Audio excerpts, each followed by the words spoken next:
Nama saya Nakulan Ramani dari kelas DEM 1B. Nombor matrik saya 0920F1003. Hari ini, saya dan ahli kumpulan saya akan membentangkan pertolongan cemas iaitu tajuk CPR. Ini merupakan salah satu projek atau case study 2 dari subjek OSHA. Terima kasih. Selamat sejahtera, nama saya Nantini Ana Perempuan Maimaran. Nombor kad matrik saya 09 JAM 20F1801. Hai, selamat sejahtera. Nama saya Daris Wikramana Lelaki Mahendran. Nombor matrik 09 DM 20F1011. Selamat sejahtera, nama saya Rishi Kishan Ana Lelaki Surakumar dengan nombor kad matrik 09 DEM 20F1018.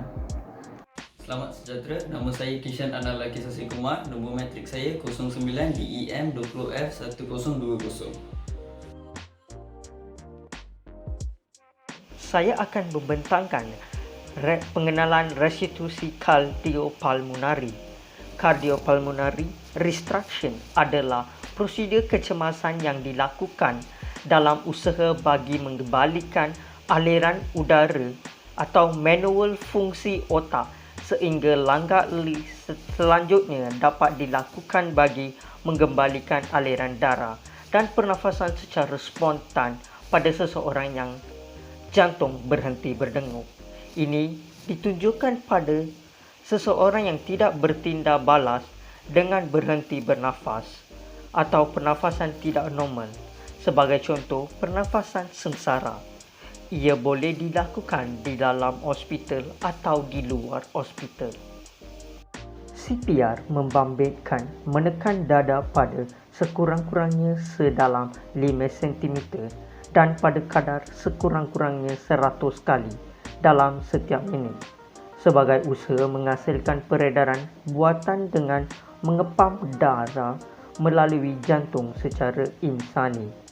Tambahan lagi, penyelamat boleh membekalkan pernafasan dengan sama ada mengembus ke dalam mulut mangsa atau menggunakan peranti yang menolak udara ke dalam paru-paru mangsa. Proses memberikan pengudaran luaran dikenali sebagai pernafasan buatan.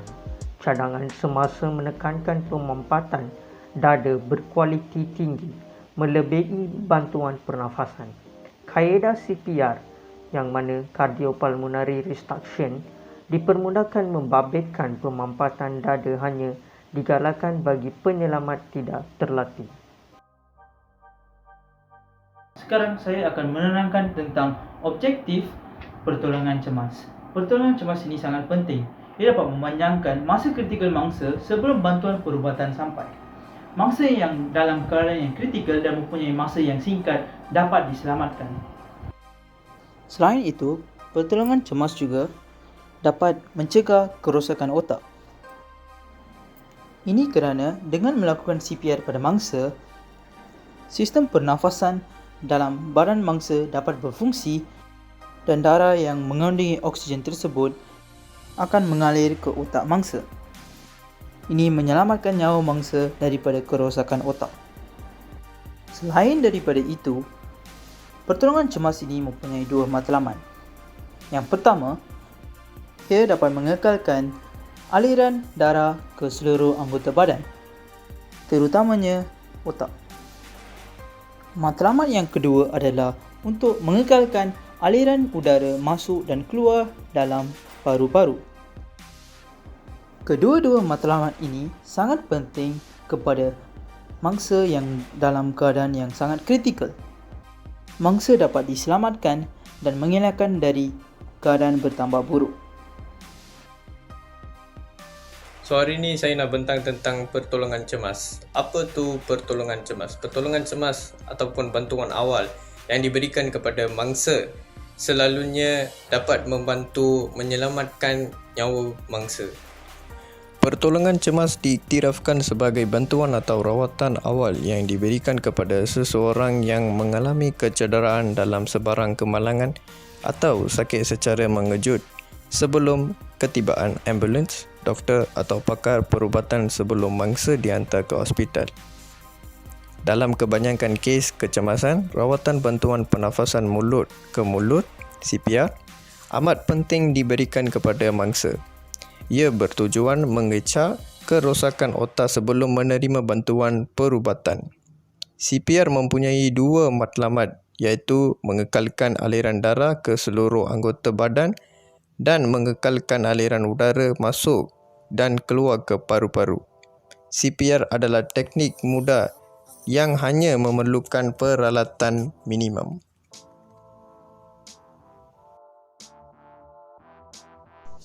Hari ini saya ingin membentangkan tentang cara melakukan CPR. DRABC adalah 5 langkah mudah untuk melakukan CPR. D. Danger iaitu bahaya. R. Response iaitu tindak balas. A untuk airway iaitu saluran pernafasan. B. Breathing pernafasan. Dan akhirnya C. Circulation untuk peredaran darah. Danger ialah nilai situasi yang berlaku. Ia bergantung dengan tempat kejadian. Alihkan benda yang boleh mendatangkan bahaya kepada anda dan juga mangsa.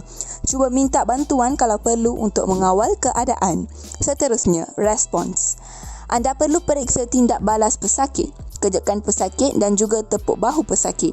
Jika tiada tindak balas, sila hubungi kepada ambulans. Selain itu, airway.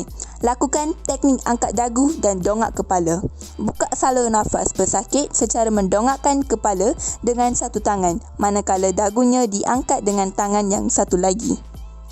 Seterusnya, breathing.